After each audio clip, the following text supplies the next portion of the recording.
Hello, Fox News. We are the Quantum Leap exhibit program for Mount Anthony Union High School here in Bennington, Vermont. We are learning about journalism in class, and so we took notice when Mr. O'Reilly, Mr. Waters, and Fox News recently put our town and our state into the national spotlight.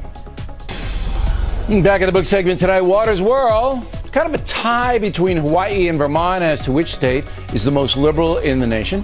In our innovative learning program, we begin with the end in mind. We believe that in order to actually learn something, you must prepare to teach it to others. Since Hawaii is very far away from New York City and Vermont is not, we sent Waters there.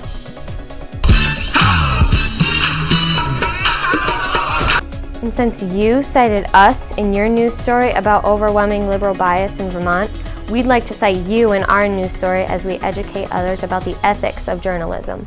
Included in the preamble of the Code of Ethics for the Society of Professional Journalists, the duty of the journalist is to seek out the truth, providing a fair and comprehensive account of events and issues. Professional integrity is the cornerstone of journalism. Remember this because we'll be revisiting it at the conclusion of this lesson. So, utilizing the Code of Ethics in journalism as our yardstick, we'd like to analyze the recent Waters World piece that aired on O'Reilly to fully gauge Fox News' professional integrity. Fair enough? Let's begin. Point of ethics in journalism tests the accuracy of source information. What's the general philosophy in Vermont? Now, President Obama won overwhelmingly here by about 35 percentage points. Vermont's a very liberal state. Why do you think that is? A little bit of an invasion on the southern border. Why hasn't the president done anything to stop it? To underscore your assertion that Vermont is made up of nothing more than mindless liberals, we visited one and only one town in southern Vermont, our town of Bennington. In your final edit, you featured just 6 interviewed sources, all aged 17 through 24. Question: have you ever heard of the phrase accurate demographic representation? According to the most recent census, the 17 through 24 age group represents about 20% of Vermont's total population. Oh, and one of your interview subjects representing 17% of your entire sample was a minor and not even of voting age. This can only mean that by Fox News journalistic standards, 6 young people in one single township represent the mindset and experience of nearly 500,000 more mature Vermonters. A statistical and ethical failure, to be sure. Point of ethics: avoid stereotyping. Yeah, and pot's legal there. Right. You know, gay marriage, there's high taxes, everything. Ski bums. I don't think Vermont has legalized pot. Decriminalized. Decriminalized. Right. Fox News, a fountain of stereotyping without a single shred of supporting data. This is not journalism, Fox News, but more on the order of a character assassination. Point of ethics: avoid distorting perception with extraneous inserts, special effects, and graphics. You think America caused 9/11? Oh, it's possible. What the hell is the world coming to? How would you fight the war on terror? Let's be friends. Let's work together. You want to be friends with Al Qaeda? I want the entire world to know that we're all connected. Are you related to Howard Dean? I don't think so. Clearly, these unrelated inserts were carefully planned to help persuade the viewing audience to your point of view. Is this objective reporting?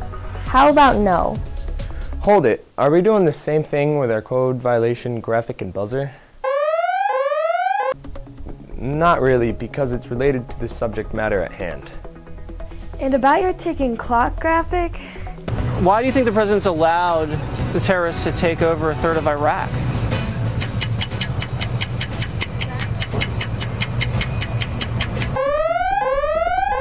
Fair reporting, Fox News? How about no? Rank manipulation? How about yes? Point of ethics: remain objective. Do not force your personal values and ideas. Now, President Obama won overwhelmingly here by about 35 percentage points. You guys want to apologize? No. If you have already predetermined the outcome of a story before you do an interview, why bother? Because the fix is in. This ethic is a biggie. Deliberate distortion of the truth is never permissible. Do they work? Do these people have jobs? You ask them if they work? We're drifters. Really? Fact check. You admitted to interviewing a drifter. A drifter? You can't be serious. Is is this person even a Vermonter? Well, we'll never know because Fox News shattered another ethic by not identifying one single source. One of them was an artist. I think she did finger painting. And then there's Bennington College, which is there. Yeah. So they're in school, but there's no grades at Bennington College. I didn't know that. And there's no requirements. No, you can just go. Anybody can go? Go for a few years, and I don't even know how you're evaluated. But it's like one of the biggest liberal arts schools in the country. Right. Fact check. Bennington College is not one of the largest liberal arts colleges in the country. In fact, it's not anywhere near the top 20 in enrollment. Fact check. You bash gay marriage like it's still taboo. Yeah, and pot's legal there. Right. You know, gay marriage. According to the latest Gallup poll, 55% of Americans have no problems with gay marriage. Do you? There's high taxes, everything. Ski bums. I don't. Fact check. Ski bums? You apply a 1970s idiom to contemporary Vermont. Talk about being behind the times. Fact check. High taxes? Vermont checks in at number 7, below Wisconsin and just above Iowa. Do we hear you rail on high taxes in Iowa? No. Conclusion. The facts have been so distorted by O'Reilly and Waters that the real truth is totally unrecognizable. Offering misleading or distorted facts for the purpose of political persuasion is a working definition for propaganda. Code of ethics, major point. Minimize harm, show compassion, especially to young and inexperienced sources. Do you understand the harm that you intentionally cause when, through snarky interviewing and sly editing, you make decent people look foolish? For your report, you chose to only use the young and inexperienced, and you chose to take a mean-spirited approach to embarrass them. To quote directly from the Code of Ethics of Journalism, pursuit of the news is not a license for arrogance. Code of Ethics final points. Hold yourself to high standards and hold yourself accountable. Seriously, we counted so many Code of Ethics violations in this one 5-minute piece that we lost count. So the critical question we have for you, Mr. Waters, and for you, Mr. O'Reilly, and for you, Fox News, is can you commit to raising the bar by sticking to high standards in the Code of Ethics of Journalism? Based on your never-ending string of violations of the Code of Ethics of Journalism, it's plainly apparent you set out for Vermont fully knowing, well in advance, the outcome of your story. And you got it, by patent manipulation. Congratulations. You have managed in one 5-minute period to beat up some good people on camera, jeopardize the reputation of a fine town, and trash an entire state, all to fulfill a political agenda. And based on our studies about the field of journalism, we have determined that you're not practicing journalism. You're practicing rank propaganda, and therefore, per the Society of Professional Journalists, you fail with respect to possessing professional integrity. Once again, the cornerstone of journalism. Oh, and if you think super liberal Vermonters only pick on conservative news outlets, you'd be wrong.